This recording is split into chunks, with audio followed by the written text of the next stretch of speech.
ماں کے پیٹ سے باہر آتا ہے بکری یا بھیڑ کے، تو آپ دیکھیں کہ جانور جو ہے اپنی زبان سے اپنے بچے کی صفائی کرتا ہے۔ میں یہ بہت اہم چیز ہے جو میں آپ کو یہ سمجھانا چاہ رہا ہوں کہ تھوڑی سی میں سمجھتا ہوں کہ مجھے بھی اس میں بتاتے ہوئے وہ ہو رہی ہے، مگر میں چاہ رہا ہوں کہ اس چیز کو حقیقی طور پر آپ سمجھیں کہ یہ اتباع کے معنی تبھی ہم سمجھ سکیں گے کہ اللہ تعالیٰ ہم سے اتباع کیوں چاہتا ہے۔ تو پھر کیا ہوتا ہے کہ یہ جتنے بھی یہ چوپایوں کے بچے جو ہوتے ہیں یہ تھوڑی دیر کے بعد جو ہے وہ 2-4 منٹ کے بعد کھڑے ہونا شروع ہو جاتے ہیں، 1-2 مرتبہ گرتے ہیں اور پھر چلنا شروع کر دیتے ہیں۔ ہماری اور آپ کو جو اللہ تبارک و تعالیٰ نے جو پیدائش کا سلسلہ شروع کیا، ہم جب تک 3-4 سال کے نہیں ہوتے ہیں، انسان کے جو بچے ہیں وہ نہیں چل پاتے، مگر جانوروں میں ذرا اس سے مختلف ہے۔ تو وہ جب بچہ چلتا ہے تو اس کی خصوصیت ہے، آپ خواتین بھی ہیں، آپ میں سے بہت ساری خواتین مائیں بھی ہوگی، تو میں یہ چیز بہت خصوصیت کے ساتھ آپ کے سامنے اس لیے رکھا ہوں کہ ہم اس کے اتباع کے حقیقی مفہوم کو سمجھ سکیں۔ تو بچہ یہ جو بکری اور جو بھیڑ ہوتا ہے، اس کے جو بچے ہوتے ہیں، یہ کیا کرتے ہیں کہ جب ماں چلتی ہے نا، جنگل میں چرنے کے لیے جاتی ہے، تو یہ بکری یا بھیڑ کا بچہ جو ہے اپنی گردن ماں کی پشت کے اوپر رکھتا ہے اور اس کے پیچھے پیچھے چلتا ہے، پیروی کرتا ہے، اتباع کرتا ہے۔ تو اس مفہوم کے اندر اللہ تعالیٰ ان عربوں کو سمجھانے کہ تمہارے سامنے تو یہ جو کچھ تمہارے سامنے یہ بھیڑ بکریاں ہیں، اور صبح سے لے کر شام تک تم اور ان چیزوں کو سمجھتے بھی ہو، تو تم دیکھتے ہو کہ وہ بے زبان جانور جس کو ہم نے عقل نہیں دی ہے، جن کو ہم نے شعور نہیں دیا ہے، وہ اپنی ماں کی پیروی کس طریقے سے کرتا ہے، اس کی اتباع کس طریقے سے کرتا ہے کہ جہاں پر بھی جو ہے وہ ماں چل رہی ہوتی ہے، بچہ جو ہے وہ اپنی گردن ماں کی پشت پہ رکھتا ہے۔ اب کیا ہے،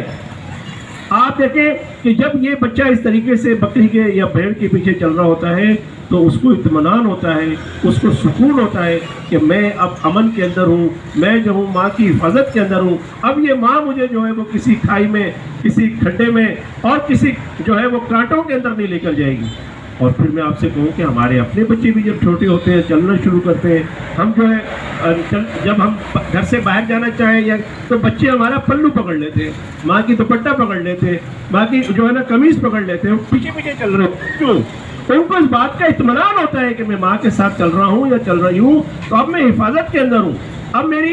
مجھے جو ہے وہ میری ماں جو ہے وہ مجھے کہیں ایسی جگہ نہیں لے کر جائے گی جس سے مجھے نقصان نہ ہو۔ یہ ہے وہ حقیقی مفہوم اتباع کے عربی مفہوم کا مطلب ہے فاتبعونی۔ تو اگر تم میرے رسول صلی اللہ علیہ وسلم کی زندگی کا اتباع کرو گے،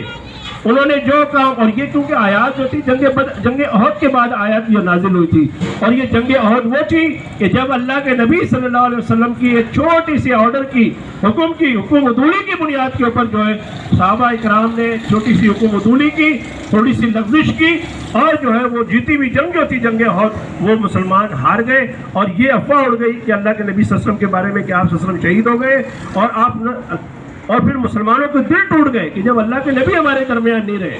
تو پھر ہمیں اب جینے کا کیا مقصد ہوگا، اب ہمارا مقصد ختم ہو جائے۔ اس لیے میں آپ سے عرض کر رہا ہوں کہ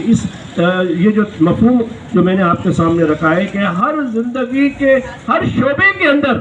ہم نے نبی اکرم صلی اللہ علیہ وسلم کی اتباع کرنی ہے، ہماری شادیاں ہوں، ہماری خوشی ہو، ہمارا مرنا اور جینا ہو، ہمارا کاروبار ہو، ہمارا اٹھنا اور بیٹھنا ہو، ہمارے معاملات ہوں۔ اور میں آپ کو بتاؤں جو بات میں اب مزید کرنا چاہتا ہوں فاتبعونی، اس کے بعد ایک اللہ نے آپ صلی اللہ علیہ وسلم نے، اللہ تعالیٰ نے یہ نہیں کہا کہ تم اتباع کرو گے، نہیں، اس کے بعد فرمایا یحببکم اللہ، اگر تم میرے نبی کی اتباع کرو گے تو اب میں تم سے محبت کروں گا۔ گویا اللہ تعالیٰ کہہ رہا ہے کہ تم مجھ سے محبت کا دعویٰ کرتے ہو تو میرے نبی کی اتباع کرو، اور جب تم میرے نبی کی اتباع کرو گے تو پھر میں تم سے محبت کروں گا۔ اور یہی نہیں، اور دیکھیے جب اللہ ہم سے محبت کرے گا اس کا مطلب یہ ہے کہ ہم اللہ کے پسندیدہ بندے بن جائیں گے، پھر ہم جنت والے بن جائیں گے، پھر ہم نیک بن جائیں گے، اور پھر فرمایا یغفر لکم ذنوبکم۔ صرف اتنا ہی نہیں ہوگا کہ میں تم سے محبت کروں گا، بلکہ میں تمہارے گناہوں کو معاف کر دوں گا، تمہاری مغفرت کر دوں گا۔ اللہ غفور الرحیم، اللہ تبارک و تعالیٰ فرماتے ہیں کہ میں بڑا غفور الرحیم ہوں اور معاف کرنے والا ہوں۔ دوسری بات یہ ہے کہ اگر میں یہ بات کہوں کہ اگر ہم عرب کے نبی کریم صلی اللہ علیہ وسلم کی رسالت سے پہلے جو عرب کے اندر سب سے بڑی جو چیز ہوا کرتی تھی، اور میں یہ کہتا ہوں کہ اللہ کے نبی صلی اللہ علیہ وسلم کی بعثت کا جو سب سے بڑا فائدہ اگر ہوا ہے، سب سے بڑا فائدہ اگر انسانوں میں سے کسی کو ہوا ہے تو وہ خواتین کو ہوا ہے، وہ عورت کو ہوا ہے۔ اس سے پہلے یہ پوزیشن تھی، آپ مجھ سے بہتر جانتی ہوں گی، آپ نے تاریخ پڑھی ہوگی، آپ نے حدیث پڑھی ہوگی، آپ نے قرآن کا مفہوم پڑھا، یہی وہ عرب تھے جو اپنی بیٹیوں کو زندہ گاڑ دیا کرتے تھے. اور یہ ایسا نہیں ہوتا تھا کہ باپ ایسا کرتا تھا, بعض جگہ ماں بھی